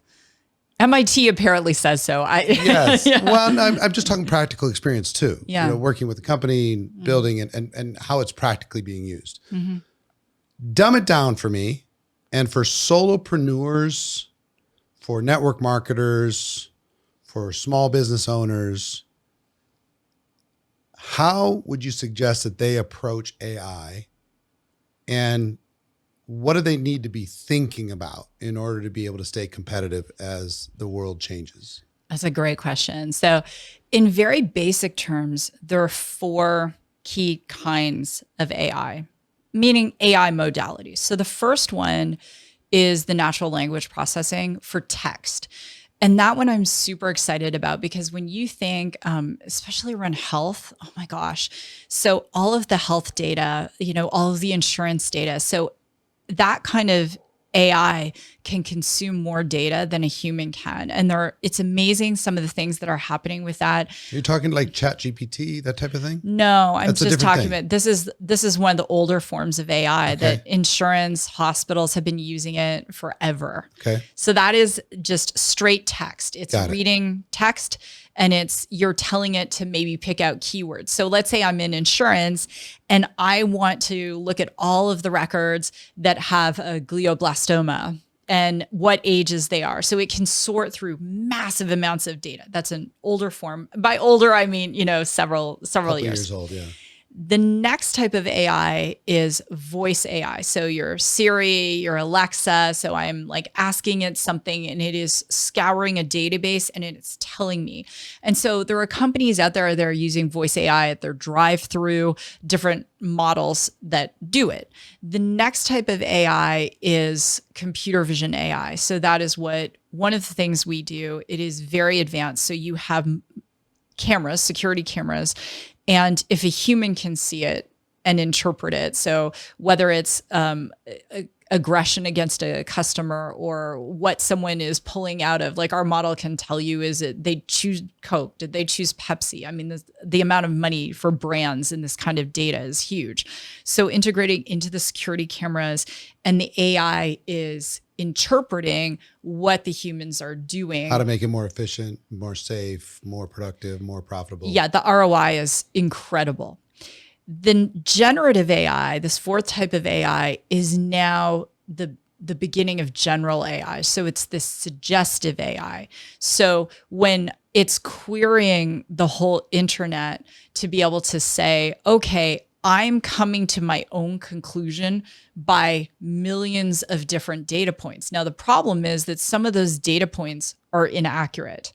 So let's say, as an example, you and I, we're not doing this, but just say we did. We start a nutrition company and we're calling it XYZ Nutrition Company. And we say to the generative AI, build a business plan, a network marketing business plan for this company, and show us how to get to $50 million a year in revenue by year 2.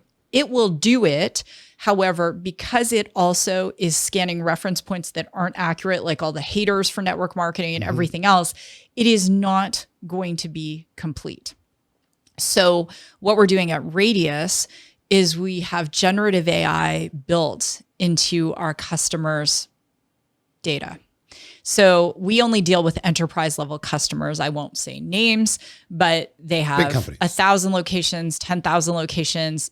Everyone knows these names of these companies. So now let's say I have 10,000 locations and I want to say to my generative AI, show me how I can improve my top line revenue by 5%. It's looking at terabytes and terabytes of data that we've generated through vision, and it's coming up with accurate suggestions because it's referencing true data points. So I wanted to disclaim those are the 4 types of AI. Okay, got it. So I kind of have it, to be honest. I mean, again, I'm a novice with this stuff. I'm a big believer that it's going to open up tools and doors for people who use it. I believe people who use artificial intelligence to enhance what they are doing will have a competitive advantage against people who don't. So back to this, somebody working from home, building a business by themselves, no employees. How do they use it? Oh my gosh, this is so exciting. So with ChatGPT, I have the paid version. It's $20 a month. And if you own a business, you can write off your $20 a month. So the version 4 is very, very cool. You only get that with the paid version. So here are some things you can do. So you say, okay, show me how to get to $100,000 a year with this company. You put in your company name, you give it as many inputs as you can. So this is how much money I get, for selling this package. This is, what our compensation, here's a reference point to a compensation. Show me how. It will spit out something. And I promise you, and it'll be probably something better than you can think of. I have a funny story about how I was just doing a speaking event for this big fuel technology conference, and I was talking about AI and fuel. So there's this one particular venture fund that is interested in us. And so I said to ChatGPT, write a cover letter and reference their press release about this new venture fund, which is like a $1 billion plus fund, and why they should invest in us. And it did such a beautiful job. And I send it off to my counterpart over there. And he's like, they want to meet with you. They loved your letter. And I don't know if anyone's listening, but it's really like, who knows who's listening to the show, right? It goes all over the world. It's there for a reason. But so there are things you can do. I think that being smart and research is really, really key. So it's all about the prompts, right? It's all about what you ask it. Yep. So you have to engage your imagination in a different form to be able to solve a problem, to be able to, I talked with Perry Belcher. You know Perry? I love Perry. Yeah. So we had a conversation about this, and he was talking about connecting APIs to the AIs. So they start a self-learning loop to be able to kind of crunch. For the average person, that is not going to be something that they're going to want to do. But what it really can do, so let's imagine whatever your company is. So let's say you're in a nutrition company. What I would suggest you do is to go into ChatGPT and say, tell me the percentage of people in my area who are looking for work right now. Like, get some data-driven decisions. Tell me the percentage of people. And is ChatGPT up to date with that, or is it still a couple of years old on the data? It's a bit old, but it's catching up really fast. And the iterations. When do you think it'll be real time? How long?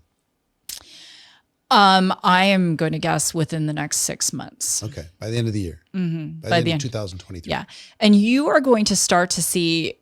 I feel in network marketing, you're going to start to see. It's not difficult to incorporate a generative AI into your model. I think you're going to start to see companies start to do that and make more suggestive things to do. So right now, companies will have apps that'll say, oh, did you reach out to so-and-so today? And it's connected to your Facebook API and, whatever it is. It's going to be a lot more intelligent and intuitive. So remember I talked about the insurance data. Mm-hmm. So we know now I'm going to get into the nitty gritty of network marketing companies. So the companies know sort of at what point Eric is most likely to be recruiting and rank advancing, but they don't know the persona who is going to rank advance and recruit. You could ask any of the C-level people and they'll tell you, oh, it's a person who's like this, this, and this. And then someone comes along, the housewife from Indiana, who's never sold a thing in her life. And suddenly she, is rocking the business, right? Mm-hmm. So what the Gen AI is going to be able to do for the companies is to look at all the purchasing behavior and rank advancing behavior, especially legacy companies, from all of their distributors and customers. And it's going to begin to create a suggestion engine. So how do you prompt? I was asked by a company owner, what can I do to get more people to get back to work? And I said, have you asked them why they're not working? I said, what I would do if I was in your shoes, I'd bring in a Deloitte, I'd bring in a McKinsey, I'd bring in a Accenture, and I'd get them to do, figure it out and then come back, because it's probably not for the reason you think it is. Because what company owners do is they make excuses because they don't want to look in the mirror and they're like, oh, they're not working because they're making too much money and they're too lazy and they're too that. And the data is going to, I promise you, Eric, from the generative AI and these natural language models, it's going to show them something completely different. And I bet early detection, and this is what I was working on in the 91 and 92, for something different, but the same kind of model, you will be able to notice it from their purchasing behavior. Mm-hmm. And imagine you plug in their social media. You'll notice by how they post. You will notice by things like heat maps, how often they logged in. So imagine that this data where they're speculating, suddenly the Gen AI is bringing all of the data together. And imagine using AI for good, which is what I always talk about. So let's say you and I own a company and we see, much like insurance or much like health, like the conversation we had last night, that this person is at risk for beginning to not engage in behavior, and the data shows us this is why. So this is the person that gets invited to an event. This is the person who we give like this persona. We have special promotions for when people are at that risk stage, because the company owner will say, oh, it's when they make X dollars a month, but that's not true. The data is going to tell them something different. So I think how Gen AI is going to change the game in network marketing is definitely for the company owners who are going to use it. And it's my hope that give the distributors tools. And give the distributors tools. And as a distributor, it's to use it. I was showing distributors how to use Google Trends before. Yeah. Like even with language, because some things don't translate. Like you could be in Australia and you have an American parent company and they're like, this is how you say what you say about our new vitamin, but it doesn't translate, to the same kind of meaning, right? So there are all sorts of tools out there, even using the Gen AI, like tools like Jasper, which is, a lot more elegant. I know Perry likes that one too, to be able to say, write a LinkedIn post on whatever, or write a blog on why network marketing makes sense for, stay-at-home moms or whatever. The content creation, there are a lot of professions that aren't going to exist anymore. But I was talking, and I said it on stage at GoPro, that back in 2019, McKinsey came out with a report that said by the year 2032, 800 million jobs would be displaced because of AI. It's going to be more jobs than that. I've been talking about this now for 4 years, right? And people shouldn't be afraid, but they have to be adept. They need to use it. Yeah, here's what I would tell everybody. I mean, because this is heady stuff and it's MIT stuff and it's really smart people stuff, right? I'm a simple creature. I think one, you need to raise your level of awareness around AI. Everybody needs to do that. Where I would recommend they start is that premium version of ChatGPT, Jasper. Jasper's great. Midjourney, those three. Start there. And if you're wondering, how do you start there? Just go on to YouTube and type in what is Jasper, how to use Midjourney, how to use ChatGPT. And there are great tutorials from really smart people that have figured out lots of different ways that you can use this, and it will start your imagination going. And as you educate yourself there, you will find out more tools, etc. And then you learn from doing. Yeah. If you want to get aggressive with it, you can find a coach that'll teach you, but learn from doing. Play with it, use it, get feedback, improve, plan, do, review over and over and over and over until you become an expert and you learn how to implement it into your niche, into your business, into your entrepreneurial journey. Because the people who use it and get smart on it and are ahead of the curve with versus everybody else are just going to have a massive advantage. If you wait for other people to figure it out and then you are following along, you're going to be at a huge disadvantage. So no matter what, I think AI is here to stay. You need to become friends with it and learn to use it as a tool because if you don't, you're just at a huge disadvantage. Well, I want to give this example. So when cars came on the scene, the technology was designed to move human bodies from place to place, right? And when we had telephones, we still have them, it's designed to transfer our voice from place to place. So a lot of technology up until this moment in time has been designed to transfer a human physically, like an airplane or a car or a boat, or to transfer our voice, which ultimately comes from our thoughts. AI is the first real technology that is designed to enhance our brains. Our brains are very, very clever, 100 billion cells in our brains. But at the same point, there are humans whose brains are going to speed up with AI. And one of the things you asked me earlier, like especially with MS, which affects the brain, I learn every single day. And one of the things in my daily habits now, I go on to ChatGPT and I'm like, I want to organize this thought. I want to make an ROI calculation for a customer. There's something I want to do. And I will put those inputs into GPT-4 and it's spitting things out. And I'm like, oh, okay, yes, getting my mind going. And that's the thing that, people are afraid. And so let's just be raw and real about it. The thing we talk about a lot at Radius is, why aren't people using fully autonomous cars?